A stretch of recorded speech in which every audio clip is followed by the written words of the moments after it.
इस फिल्म को लेकर विवाद कितना सही है या फिर हकीकत से मुंह मोड़ने की कोशिश है ये कुछ राजनीतिक पार्टियों की। आइए इसी पर चर्चा के लिए विपुल शाह साहब हमारे साथ प्रोड्यूसर इस फिल्म के आज तक के स्टूडियो में आए हैं। बहुत स्वागत है विपुल जी आपका। हमारे साथ सुदीप्तो सेन साहब डायरेक्टर राइटर आए हैं और अदा शर्मा जो खास भूमिका इस फिल्म में निभा रही हैं और जो मेरे पीछे आप पोस्टर भी देख रहे हैं उसमें जो चेहरा सबसे सामने आपको दिख रहा है मुख्य किरदार वो निभा रही हैं। अदा मेरा पहला सवाल आप ही से है, आप किसी विक्टिम से खुद मिली, आज आपकी फिल्म पर सच्चाई का सबूत मांगा जा रहा है, क्या सबूत है आपके पास, क्या रिसर्च आपने की, क्या आप किसी विक्टिम से मिली जिससे ये साबित हो कि आप सच्ची कहानी बता रही हैं? जी, मैं विक्टिम से भी मिली हूँ एंड सुदीप्तो सर ने 7 साल से रिसर्च किया है ये सब्जेक्ट पे, so he has put all his proof for us ये शूट स्टार्ट होने से पहले। And I feel very sad कि लोग प्रूफ मांग रहे हैं लड़कियों की लाइफ्स के बारे में, जो we are talking about girls, उनका पेन, जो लोग फोर्सफुली मैनिपुलेटेड कन्वर्जन से गई है सीरिया, जो सुसाइड बॉम्बर बनने के लिए या सेक्स स्लेव बनने के लिए। एंड उनकी कहानियां आई एम श्योर जब आप पूरी फिल्म देखेंगे आपको भी दिखेगा what all they have gone through. और यहाँ हम लोग लाइक एक नंबर के लिए लड़ रहे हैं कि इतने सारे। मैं सोचती हूँ कि अगर आप ये शालिनी की कहानी भी देखें और उसकी फ्रेंड्स की कहानी भी देखें तो आपको वो पेन महसूस होगा। सो सबूत दो, अगर लोगों को सबूत चाहिए please come and watch the film because सब सबूत है वहाँ पे। अगर विपुल जी ये फिल्म क्यों बनाई आपने? क्यों ज्वाइन किया? 3 साल पहले जब सुदीप्तो दादा ने मुझे ये कहानी सुनाई तो it was a very instinctive decision कि ये फिल्म तो मैं ज़रूर बनाऊंगा। लोगों ने बहुत मना भी किया, लोगों ने कहा मत बनाओ, तुम्हारी पहचान कमर्शियल फिल्मों से ज़्यादा है, बट इट डिडंट मैटर। मुझे इस फिल्म में कमर्शियल फिल्म या नॉन कमर्शियल फिल्म वाली बात ही नहीं थी। मैं जब पहली बार ये कहानी सुन रहा था तो मैं रो पड़ा था। तो मुझे ये लगा था कि इतनी जो इन लड़कियों के साथ जो इतना बुरा हो रहा है, अगर इस बात की नॉलेज हम तक नहीं है तो किसी को भी नहीं होगी। और ये प्रॉब्लम जैसे जैसे हम रिसर्च करते गए हमें पता चला कि ये प्रॉब्लम सिर्फ केरला का नहीं है, पूरे भारत का है। पर क्योंकि ये स्टोरी जो है वो केरला की 3 लड़कियों के आसपास है, इसलिए केरला स्टोरी। तो मुझे ये लगा कि ये विषय, इन लड़कियों का दर्द, ये हमारे समाज को देखना चाहिए। पर विपुल जी क्या आप तैयार हैं इस बात के लिए कि कहा जाएगा कर्नाटक में चुनाव है इसीलिए आपने ये फिल्म बनाई है? ऐसे आरोप लग रहे हैं आप पे। सुदीप्तो दा हंस रहे हैं लेकिन ऐसे आरोप लग रहे हैं अभी से कि फिल्म मेकर्स ने इसीलिए कर्नाटक इलेक्शन की वजह से ये फिल्म बनाई है, पोलराइजेशन कर रहे हैं हम मुझे on the behalf of RSS. मुझे हंसी इसलिए आती है कि ये फिल्म सुदीप्तो दादा ने इस सब्जेक्ट पे 7 साल से काम करना शुरू किया, मैंने 3 साल से। 3 साल पहले मुझे पता था कि इस दिन कर्नाटक में इलेक्शन होने वाले हैं और इसीलिए मुझे ये फिल्म बनानी चाहिए। इससे ज्यादा इलॉजिकल कॉन्वर्सेशन हो नहीं सकता। अब सुदीप्तो दा मैं आपके पास आ रही हूं क्योंकि आपके कंधों पर है इस फिल्म को हकीकत के करीब साबित करने की जिम्मेदारी। जी मुझे आपकी रिसर्च में आप कैसे ये जान पाए कि इतनी लड़कियों के साथ ये केरल में हो रहा है और क्या ऐसी क्या बड़ी बातें आप बताएंगे जिससे हमारी ऑडियंस कन्विंस हो? आप छोड़िए उन लोगों को जो सिर्फ अपनी पॉलिटिक्स साधने के लिए शायद टारगेट कर रहे हैं, बट ऑडियंस को तो कन्विंस करना पड़ेगा ना। ऑडियंस को कैसे कन्विंस करेंगे? क्या फैक्ट्स हैं आपके? मैं आपको 2 इंसिडेंट्स बता दूं तो आपको समझ में आ जाएगा कि कोई भी सेंसिबल इंसान, पर्टिकुलरली वो अगर फिल्म मेकर हो तो फिल्म बनाने की इच्छा उसी वक्त जाहिर हो जाता है।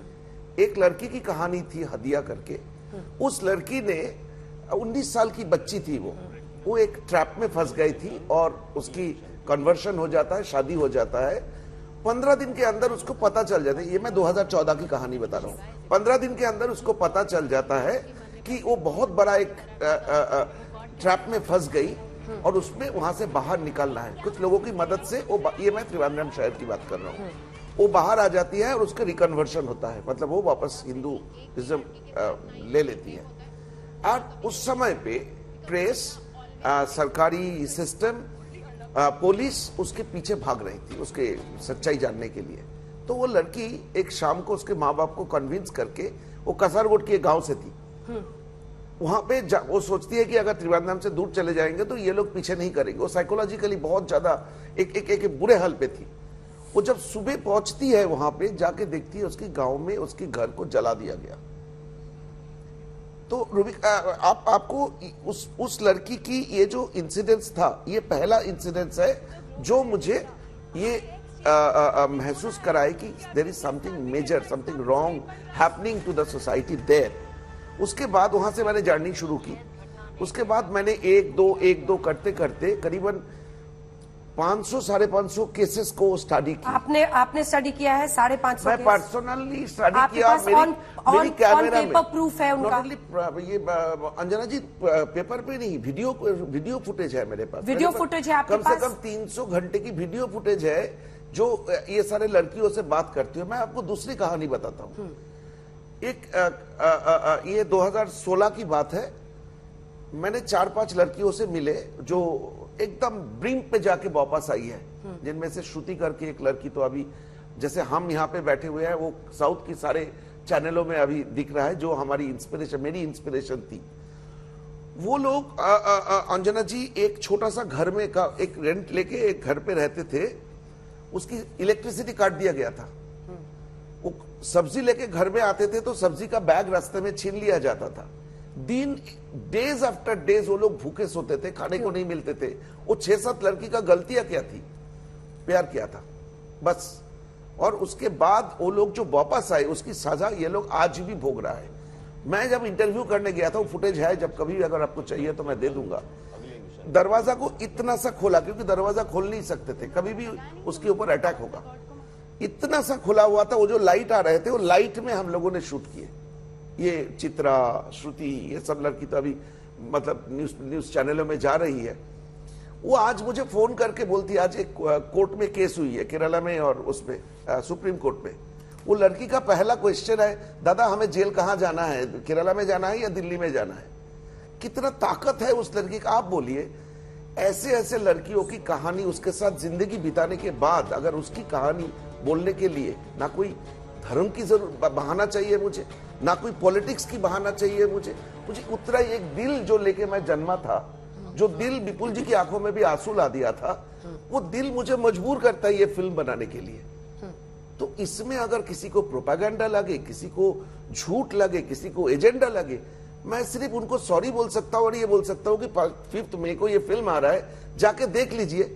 अगर इसमें कोई प्रोपेगेंडा, इसमें कोई वो लगे, हाँ, सच्चाई सबको पसंद नहीं होगा। क्योंकि ये जो लोग उस लड़कियों की खाना छीन लेते थे, बिजली काट देते थे, हमारे ऊपर अटैक करते थे, इन लोगों को तो अच्छा नहीं लगेगा क्योंकि इनकी सच्चाई बाहर आ रहा है। अब वो कौन लोग है, क्या है, वो हम सोचा कि जैसे आधा आपको अभी बोल रहे थे कि हमारे लिए ह्यूमन सफरिंग्स बहुत इंपॉर्टेंट था, इसलिए हमने ह्यूमन सफरिंग्स की एक ह्यूमैनिटेरियन फिल्म बनाई। हमने वो नहीं देखा। और सरकार को हमारे फिल्म से अगर कोई मैसेज मिले कि ये है परपिट्रेटर, और ये सब इन लोगों ने हमें सिखाया कि आतंकवाद की कोई धर्म नहीं होता है, लेकिन जब केरला की नाम आता है तो आतंकवाद बोलते ही कुछ धर्म के लोग खड़े हो जाते हैं कि हमने इनको डिस्क्रेडिट कर रहे हैं। ये जो डबल स्टैंडर्ड, ये जो पॉलिटिकल गेम, ये हमें समझ में नहीं आता है। पिनराई विजयन साहब को और शशि थरूर को कुछ बोलना चाहेंगे आप आज तक के जरिए? नहीं, मैं बहुत रिस्पेक्ट करती हूँ अपने एल्डर्स को। That's what my parents have taught me. So if they have their opinion, they are allowed to have that. इसलिए हम लोग एक डेमोक्रेटिक कंट्री में रहते हैं जहाँ पे फ्रीडम ऑफ स्पीच और फ्रीडम ऑफ थॉट है। क्योंकि जहाँ मुझे लेके जाते हैं फिल्म में, एक ऐसी जगह लेके जाते हैं जहाँ पे औरतों को फ्रीडम ऑफ थॉट और स्पीच भी नहीं है। तो हम दोनों ऐसे जैसे हम लोग बात कर रहे हैं यहाँ पे, हम लोगों को अलाउड ही नहीं है। सेलफोन रखना मना है वहाँ पे। तो I am very happy we live here. It's a very good thing. सबको होना चाहिए फ्रीडम। उनको इनवाइट करेंगे फिल्म देखने के लिए? I would love if they can take out. We have already made that appeal. We have already made that appeal के please film देखिए। आपका हर ऑपोजिशन या क्रिटिसिज्म हम डिबेट डिस्कस जरूर करना चाहेंगे, पर एटलीस्ट पहले फिल्म तो देखें। अगर शशि थरूर साहब ने ट्वीट किया है तो वो झूठ तो नहीं होगा। सो हमें ये सारे ट्वीट्स हमने तब भी देखे थे, और हमारे लिए तो वो वन मोर रीजन थे कि अगर शशि थरूर साहब कह रहे हैं तो ये बात तो हमें और जोर से और वजन से कहनी अब वो क्यों पलट रहे हैं ऐसे, क्या लगता है? ये मेरी समझ के बाहर है। हम पॉलिटिशियन नहीं है, और पॉलिटिक्स में कौन क्यों क्या करता है ये आप हमको समझाएं, क्योंकि हमारी समझ के बाहर है। हम फिल्म वाले लोग हैं। 2-2 लाइन में अब आप तीनों से एक, व्हाट इज दैट पार्ट? वो कौन सा हिस्सा था या कौन सी स्टोरी थी या कौन सी किसी प्रोटैगनिस्ट की लाइन थी जिसने आपको इतना मूव कर दिया कि आपने खुद कहा कि आपके आंख में आंसू आ गए थे? कौन सी लाइन थी, कौन सा हिस्सा था जब वो स्क्रिप्ट लेके आए? वैसे तो इस फिल्म में बहुत सारे ऐसे एपिसोड्स हैं जहां पे आपको आपका दिल कांप जाता है कि ऐसा कैसे एक इंसान दूसरे इंसान के साथ करता है। बट इन पर्टिकुलर जब मुझे दादा जब सुना रहे थे कि एक ऑर्गेनाइज्ड प्लान के तहत एक लड़की को कैसे डराया जाए, तो वो जब मार्केट या किसी शॉपिंग मॉल में जाती है तो एक ऑर्गेनाइज तरीके से उस पर अटैक करके मोलेस्ट किया जाता है। जो सीन हमारी फिल्म में भी है, आप ट्रेलर में भी देख रही हैं। और वो मोलेस्टेशन के बाद एक लड़की जो कि उसकी दोस्त है, वो उसके कान में आके या उसको बैठ के गले लगा के बोलती है कि देख, अगर तूने हिजाब पहना होता ना तो तेरे साथ ऐसा नहीं होता। हिजाब पहनी हुई किसी भी लड़की के साथ मोलेस्टेशन या रेप या नहीं होता। मैं ये सुन के काम किया। अगर ऐसी कोई एक लाइन या दो लाइन हाँ बहुत है, बट सिंस सब लोग अभी प्रूफ मांग रहे हैं, नाउ आई नो कि एक सीन है फिल्म में जहाँ पे एक कैरेक्टर वो बोलती है कि मुझे 15 लोगों ने रेप किया है, रोज 15 लड़कों के बाद मुझे आई लॉस्ट काउंट ऑफ कितने और थे, एंड देन उससे प्रूफ मांगा जाता है, दैट प्रूफ कैसे, how do I believe you कि तुम्हारा रेप हुआ था, मुझे कैसे पता कि 15 लोग ने रेप किया था, कैसे प्रूफ करो। तो नाउ आई नो कि प्रूफ हमें ये नंबर का प्रूफ पूछ रहे हैं, पर वो लड़की को कैसे फील हुआ होगा, वो that scene I feel now जब भी हम लोग प्रमोशंस के मेरे लिए सबसे इम्पोर्टेंट पॉइंट है, हमारी फिल्म में एक कैरेक्टर है गीतांजलि, जो सुसाइड कर चुकी थी ब्लैकमेल की तहत, जब वो सीरिया जाने के लिए मना कर दिया था। जब उसकी माँ से मिले थे, ma'am I am getting goosebump, I am really getting emotional. उसकी माँ बोलती है किसी ने हमें मदद नहीं की, किसी ने नहीं आया, कोई पॉलिटिशियन नहीं आया मदद करने के लिए, लेकिन अगर आप फिल्म बनाएंगे ना, उस फिल्म में मेरी बेटी को जिसने मारा है उसको फोटो दिखा दीजिएगा। बस यही था मेरे लिए trigger point. I am sorry. आप तीनों का बहुत धन्यवाद हमारे साथ जुड़ने के लिए। इतना तो साफ है कि भावुक तरीके से, भावनात्मक तरीके से आप लोगों का जुड़ाव है इन कहानियों से, और तीनों की यही गुजारिश है कि फिल्म देखिए फिर फैसला कीजिए। बहुत धन्यवाद। शहजाद जी, चाहे ना चाहे ये फिल्म अब पॉलिटिकल तरीके से एक तूफान के केंद्र में, हालांकि आज सुप्रीम कोर्ट ने ही हियरिंग से इनकार किया, कहा हाई कोर्ट जाइए, लेकिन फिल्म पर बैन की मांग हो रही है। केरल के मुख्यमंत्री इस फिल्म के खिलाफ बोल रहे हैं। 32,000 की संख्या पर सबूत मांगकर 1 करोड़ रुपए इनाम देने की बात शशि थरूर कर रहे हैं। ये आरएसएस और बीजेपी के एजेंडे को सूट करने वाली फिल्म है, यह आरोप लग रहा है। शहजाद जी। अंजना जी, पहले तो मुझे समझ नहीं आता कि आमतौर पर जिनका नाम आपने गिनवाया है, ये वो विशेष मंडली है जो बोलने की और अभिव्यक्ति की आजादी के लिए अपने अवार्ड तक वापस कर देती है। पर आज इस केस में किसी के बोलने और अभिव्यक्ति की आजादी पर कुटाराघात करने की प्रथम पंक्ति में ये लोग खड़े हैं। मतलब समझ में ही नहीं आता। कश्मीर फाइल हो तो ये अपना पाला बदल देते हैं, अब ये केरल स्टोरी हो तो पाला बदल देते हैं। पहले तो मैं आपको बता दूं अंजना जी कि मैं भारतीय जनता पार्टी का प्रवक्ता हूं, किसी फिल्म का नहीं। हाँ, फिल्म कोई उसमें क्रिएटिव और आर्टिस्टिक एलिमेंट होता है, उसमें हो सकता है 3,200 नहीं, 32,000 नहीं, 31,000 केस हो, 33,000 केस हो, मुझे नहीं पता, वो उनका मामला है, वो उनकी रिसर्च है। पर क्योंकि उन्होंने कहा ये आरएसएस का एजेंडा है, तो अंजना जी कृपया करके मुझे बताइएगा, ये 2021 का एक स्टेटमेंट है पादरी का, पादरी कैथोलिक चर्च के, young Christians are being targeted through love and narcotic जिहाद।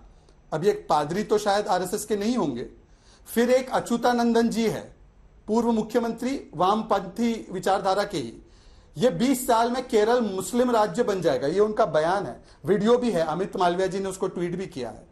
फिर एक ओमन चांडी जी है, जहां तक जानकारी है वो भी संघ से नहीं है, 2,500 महिलाओं का धर्म परिवर्तन किया गया है, इस्लाम में कन्वर्ट किया गया है।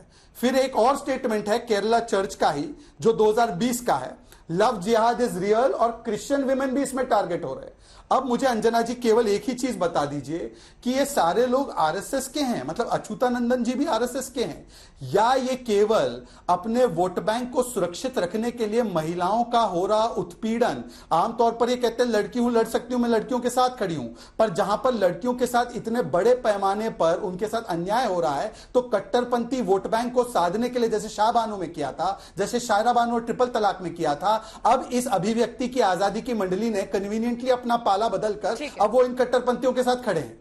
और मुझे बताइए इनमें से कौन सा व्यक्ति आरएसएस संघ परिवार का है? नासिर अब्दुल्ला साहब, आपका कमेंट इस पर? एक नहीं अनेकों वहां पर ऐसी आवाजें हाँ, हैं जिनका कोई लेना देना बीजेपी आरएसएस से नहीं है। उन्होंने भी जबरन धर्म परिवर्तन करके जिहाद कहा है जो वहां पर हो रहा है। और सीरिया तक अभी भी 4 लड़कियां ऐसी हैं जो ईरान अफगानिस्तान बॉर्डर पर प्रिजन में है। आईसिस में उन्हें शामिल किया गया है। उनकी कहानी बताने में क्या गलत है? जी हाँ, बिल्कुल गलत नहीं है। और अगर ऐसा अत्याचार हुआ है उनके साथ और जो कि हुआ है उसके बारे में तो कोई भी शक नहीं है। फिल्म तो बननी ही बननी चाहिए। जैसे कि मेरे हिसाब से कश्मीर फाइल भी जो बनाई थी बननी चाहिए, क्योंकि बहुत अत्याचार हुए वहाँ पे। बहुत से लोग वहाँ पे बेघर हुए, उनको उखाड़ा गया, उनको भगाया गया, उनका कत्ल हुआ। मेरा एक छोटा सा प्रॉब्लम जो आता है मुझे कि कुछ लड़कियों के साथ ऐसा हुआ है इंडिया में। तो अब ये जो 30,000 का जो नंबर है ये बहुत ही भयानक अमाउंट है। तो मेरा सवाल जो आता है वो ये आता है कि इससे पहले कि फिल्म बनती कि जी 30-32 हजार औरतों के साथ ऐसा हुआ है, इससे पहले पुलिस को इन्वेस्टिगेशन करनी चाहिए थी कि भाई इतनी सारी औरतें गायब हो गईं, उनको अगवा कर लिया गया और फिल्म बन गई और ये कोई ऐसा स्कैंडल नहीं हुआ, कोई ऐसी बड़ी खबर नहीं हुई, पुलिस ने इसकी इन्वेस्टिगेशन नहीं की। तो जाहिर बात है जो हमारी जनता है, और मैं भी पूछना चाहूंगा, इसलिए नहीं कि ये हुआ नहीं, इसलिए कि आपने इतना बड़ा आंकड़ा क्यों बना दिया? 3, 4, 6, 8, 10, 12 लड़कियां और 30,000, ये कैसे हो सकता है? मुझे अगर कोई वहां पे समझा दे। आपने अपना डायरेक्टर से बात की, प्रोड्यूसर से की, किसी ने सही अपना जवाब नहीं दिया। अभिनेत्री ने कहा नहीं वो अच्छा नहीं लगता कि आप आंकड़े पूछ रहे हो कितनी हजार औरतों के साथ। अरे भैया बताने में क्या हर्जा है? निर्भया एक औरत थी जिसका रेप हुआ। एक पूरा दिल्ली खड़ा हो गया था, पूरा दिल्ली, मतलब ये कि पुलिस के खिलाफ और मतलब ये कि बलात्कारों के खिलाफ। तो मतलब हक तो बनता है ना कि आपने 32,000 कर दिया। मैं ये नहीं कह रहा कि ऐसे अत्याचार उनके साथ नहीं हुए। मैं तो ये भी बोलता हूं अगर आईसिस में वो मतलब ये कि लड़ने के लिए अपना जा रही है तो भाड़ में जाए, जाने दो। मतलब ये कि स्वर्ग में जाए, क्योंकि उनके हिसाब से तो स्वर्ग में जाएंगी अगर वो धर्म के लिए लड़ती हैं, जो कि पागलपन है मेरे हिसाब से। धर्म के नाम पे, अल्लाह के नाम पे सब बकवास है मेरे हिसाब से, गलत है बिल्कुल। अल्लाह को जरूरत जवाब नहीं देना है, चाहते बट अगर ये करती हैं ऐसा तो भाड़ में जाए, भाड़ में। जो अंजना जी अपनी मर्जी से गई हैं, जिनको फोर्स अंजना जी एक एक करके बात रखेंगे। नासिर साहब मेरी भी बात सुनेंगे। मैं चाहूंगा कैसे मैं बस एक बात मैं चाहूंगा कैसे मालूम कि इतनी तादाद में औरतें गई और हमें पता ही नहीं। अब पता चल रहा है। अंजना जी उनको बोलिए कि आउटगोइंग बंद करें, इनकमिंग भी ऑन रखे। उनको नहीं, आप बोलिए। ठीक है, अब इनकमिंग ऑन हो चुका है, बोल दूं बात। देखिए अंजना जी, मैं तो कहता हूं 32,000 केस नहीं है, मैं कहता हूं एक ही केस है। क्या वो एक केस भी अनिवार्य और महत्वपूर्ण नहीं है क्या? एक भी केस हो तो हमें आज उठना चाहिए महिलाओं के उत्पीड़न के खिलाफ। और अगर ये केस इतने स्कैंडलस नहीं होते, ये केरल हाईकोर्ट ने बाकायदा स्टेट को कहा था कि इसके खिलाफ लॉ होना चाहिए। ये केरल हाईकोर्ट का एक फैसला था। मुझे बताइए केरल हाईकोर्ट को इसकी गंभीरता दिखी, परंतु नसीर और उनकी मंडली को यह दिख ही नहीं रहा। और आमतौर पर ये नसीर जी वही है जो कहते हैं कि चाहे जो भी हो मैं बोलने की, अभिव्यक्ति की आजादी के लिए हमेशा अडिग रहूंगा। आज उनके एक फिल्म मेकर की बोलने की आजादी पर, ऐसे इशू पर जिस पर अनेकों लोगों ने बोला है, ऐसे लोगों ने बोला है जो सेकुलरिज्म के सूरमा माने जाते हैं, आज मुझे बताइए नसीर जी कि आज उनको अपनी फिल्म प्रस्तुत करने के लिए वहां पर उधर के मुख्यमंत्री कहते हैं हम प्रस्तुत नहीं करने देंगे। क्यों? ऐसा कौन सा सच बाहर आ जाएगा? ये कौन सी बात बाहर आ जाएगी? आप क्यों डिफेंड कर रहे हो लव जिहाद को? 30,000 28 नहीं, मैं डिफेंड नहीं कर रहा। अरे भैया मैं यही कह रहा हूं कि ये झूठ तो नहीं है। इतना बड़ा आपने बढ़ा दिया है कि अगर 20 औरतें हैं तो आपने 32,000 कर दिया है।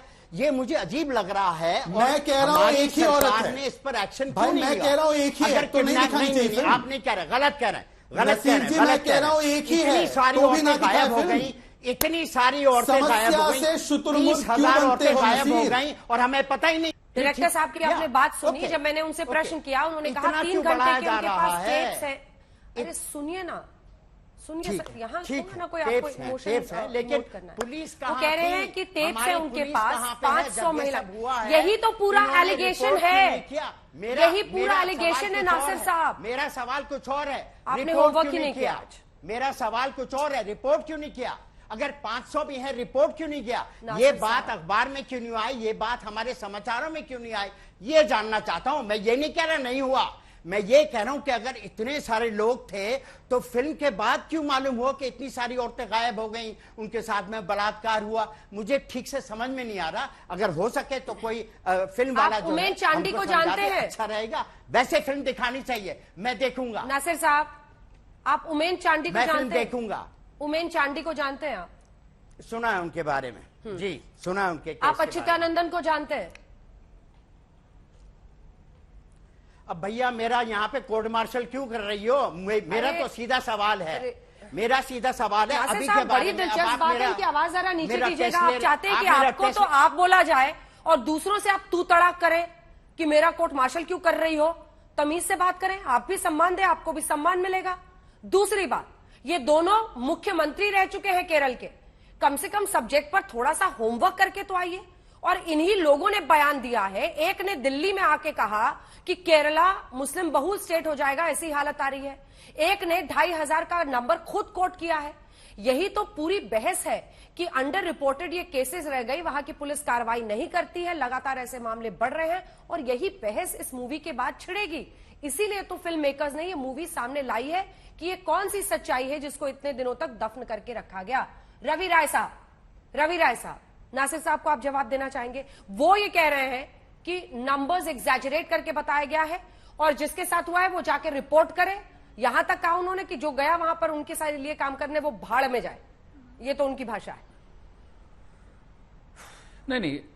नहीं अंजना जी, सबसे अहम मुद्दा तो ये है जो मैं शहजाद के साथ बिल्कुल सहमत हूं कि इशू क्या है। इशू नंबर्स हैं या ये कैटास्ट्रॉफी, ये जो ये है वो इम्पोर्टेंट क्या है? चाहे 32,000 ना हो, देखिए 32,000 तो उन्होंने रेक्टिफाई कर दी, अब तो 3 लड़कियां उन्होंने कर दी साइड पे। एनीवे, चाहे एक भी लड़की हो, क्या ये मुद्दा उठना चाहिए या नहीं? क्या ये फिल्म बननी चाहिए या नहीं? क्या ये अलार्मिंग सिचुएशन होनी चाहिए या नहीं? मेरे हिसाब से होनी चाहिए, बिल्कुल होनी चाहिए। और बिल्कुल राइट, एक कैथोलिक एसोसिएशन और वहां के बिशप ने आज से नहीं, 2020 से वो केरला के चीफ मिनिस्टर को अलार्म कर रहे हैं कि this is the situation, this is happening here. तो what is wrong in it? अगर किसी एक आदमी ने उठ के फिल्म बनाई है, अब 32 ना हो, 30 हो, 2,500 हो, 2,000, लेकिन ये है ना, अगर ह्यूमन ट्रैफिकिंग पे हमको फिल्म बनानी है, एग्जैक्ट नंबर्स नहीं है लेकिन ह्यूमन ट्रैफिकिंग एक कॉज तो है ना। और ये अचानक, अंजना जी, ये अचानक उठ जाते हैं जब कश्मीर फाइल्स और केरला स्टोरी बनती है। जब हैदर बनी थी, इन्होंने कितनी चीजें वेरीफाई की थी तब, when the state and the army was painted dark in that film, कि किसने सवाल उठाए थे? क्या मुल्क की कहानी जब बनी, मुल्क तो रिलीज हुई, कि क्या ये सच है कि the way Muslims are perceived in India? वो एक फिल्म मेकर का अपना नजरिया था और हमने भी जाने दिया कि ठीक है, उसका नजरिया कर दिया उसने। गायत्री अय्यर तो आपका क्या टेक है इस पे? इन लोगों ने ये सवाल है? नहीं, मैं गायत्री अय्यर जी से पूछ रही हूँ, एक्ट्रेस है हमारे साथ। गायत्री जी, आपकी क्या राय है? क्या फिल्म मेकर्स को आजादी है फिल्म के को बैन करने की मांग क्या सही है? जी नमस्ते अंजना जी। एक्चुअली इससे पहले जो पैनलिस्ट बात कर रहे थे, नसीर जी, वो पूछ रहे थे कि केरला में अब तक वो पुलिस ने एक्शन क्यों नहीं लिया अगर इतने ज्यादा लड़कियों की ट्रैफिकिंग हुई है, ये कन्वर्शन हुआ है। एक्चुअली असल बात केरला में ये है प्रॉब्लम कि वहाँ की गवर्नमेंट, वहाँ की सिस्टम, ब्यूरोक्रेसी और पुलिस बहुत ज्यादा मिली हुई है जिहादीज और ये टेररिस्ट ऑर्गेनाइजेशंस जो है। क्योंकि वहां पे अगर एक लव जिहाद का केस भी हो जाता है पुलिस स्टेशन में, अगर लड़की के माँ बाप पहुंच जाते हैं और लड़के के अगेंस्ट कंप्लेंट डालते हैं, तो लड़की की तरफ से सिर्फ माँ बाप होते हैं या रिलेटिव्स होते हैं, बस उतने ही।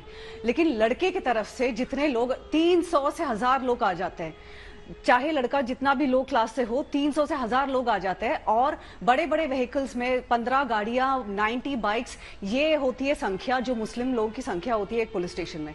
पुलिस डर जाती है एक तो, और ये जो है सारे इन्फ्लुएंशियल लोग हैं, ये कॉर्पोरेट फंडिंग मिलती है इनको हेवीली आउटसाइड फ्रॉम सऊदी और दुबई, यहाँ के जो मुस्लिम कॉर्पोरेट्स है वहाँ की जो बहुत हेवी फंडिंग मिलती है।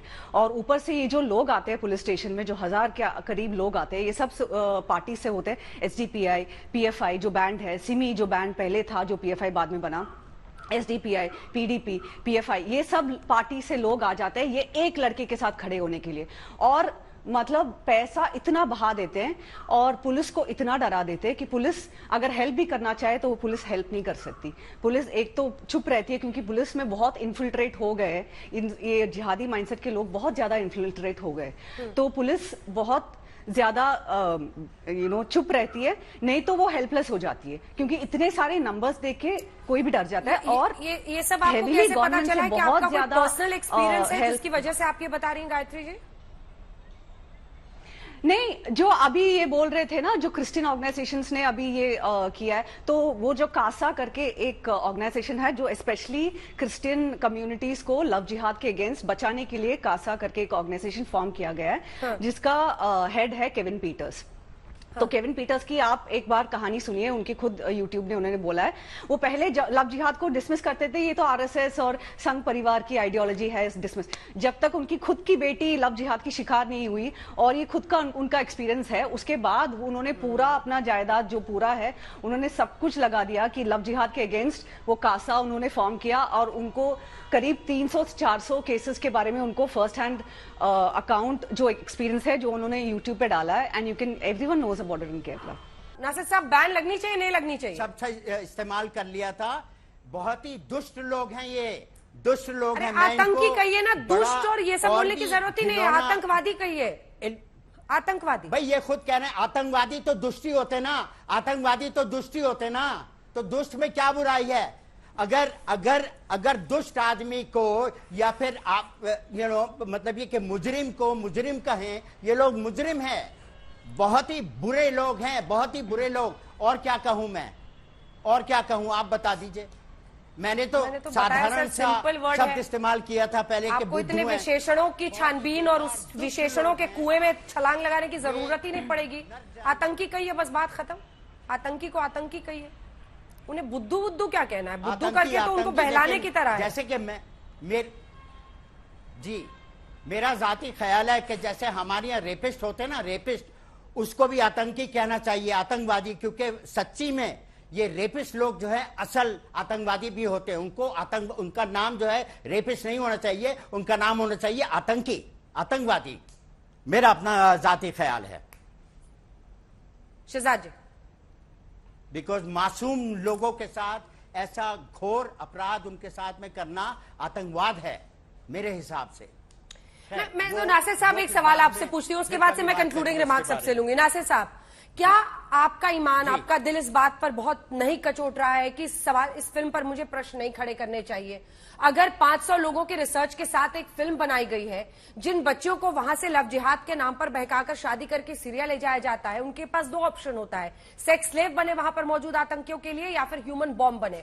आपको नहीं लगता है कि एक बहुत इंपॉर्टेंट स्टोरी है, और अगर फिल्म मेकर्स ने ये फिल्म बनाई है तो उनके लिए स्टैंडिंग ओवेशन होना चाहिए, ना कि फिल्म को बैन करो? उन्होंने जितने मुख्यमंत्रियों के बयान सुनाए हैं वो सब डॉक्यूमेंटेड है, वीडियोस मौजूद हैं, जब चीफ मिनिस्टर ने कहा है। ठीक है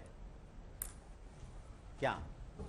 ओके, देखिए मुझे कोई आपत्ति नहीं है, फिल्म बननी चाहिए। ऐसा हुआ है, बहुत से देशों से मुसलमान औरतें गई हैं और फिर रूठ के आ गई हैं वापस, क्योंकि उनको अंदाजा हो गया कि उन्होंने गलत काम किया था। कुछ मुस्लिम औरतें गई हैं, उनके साथ भी अत्याचार हुआ, वो भी भाग के आ गई। फिल्म बननी चाहिए जरूर। Very good. मुझे एक छोटी सी आपत्ति थी, मुझे छोटी सी आपत्ति थी कि इतना बड़ा आंकड़ा, उससे प्रॉब्लम था मुझे कि इतनी, मतलब हमारी सरकार इतनी कमजोर है। एक बार गायत्री जी बोले और रवि राय जी बोले, लास्ट में शहजादा बोले। ठीक है, गायत्री जी बोलिए। मतलब है गायत्री जी, हमारी सरकार बहुत स्ट्रांग है। अगर ये चीज हो रही थी तो ये जो फिल्म की ट्रेलर मैंने देखा है और उसके बाद sorry, I am getting this audio. Audio में उनकी प्रॉब्लम है। शहजाद जी जल्दी से आप बोले। सॉरी, देखिए अंजना जी, फिल्म के ट्रेलर ने हमारे देश में जो मौजूद एक आंख वाली सेकुलरवादी और उदारवादी सोच रखने वाले कुछ नकली उदारवादी है, उनका जरूर परिचय दिखा दिया है। क्योंकि किस प्रकार से ये अपनी पोजीशन को बदलते हैं। ये वही शशि थरूर जी है, मेरे पास उनका ट्वीट अभी नहीं है, पर उन्होंने एक बार स्वर्गीय सुषमा जी को ट्वीट करके कहा था कि मेरे ही राज्य से कुछ महिलाएं, उनको उनके हस्बैंड्स ने इस प्रकार से वहां पर ले जाने का काम किया है। आज उन्होंने ही यू टर्न किया है, कांग्रेस ने भी यू टर्न किया है, लेफ्ट ने भी यू टर्न किया है, क्योंकि वोट बैंक के नाम पर ये वो लोग हैं जो कट्टरपंथियों के साथ खड़े हो जाते हैं और महिला अधिकारों का गला काटने की जो नीति होती है उसके सामने वो नतमस्तक हो जाते हैं। शाह बानू से शायरा बानू, पीएफआई से लेकर ये इस प्रकार के जो हथकंडे हैं इसके साथ खड़े हो जाते हैं, क्योंकि वोट बैंक को डिस्टर्ब नहीं करना है, चाहे कितनी ही महिलाओं का शोषण हो, उत्पीड़न हो। ये इस प्रकार से उनका आज जो है इस ट्रेलर ने एक्सपोज किया है। आप सभी का बहुत धन्यवाद हमारे साथ जुड़ने के लिए।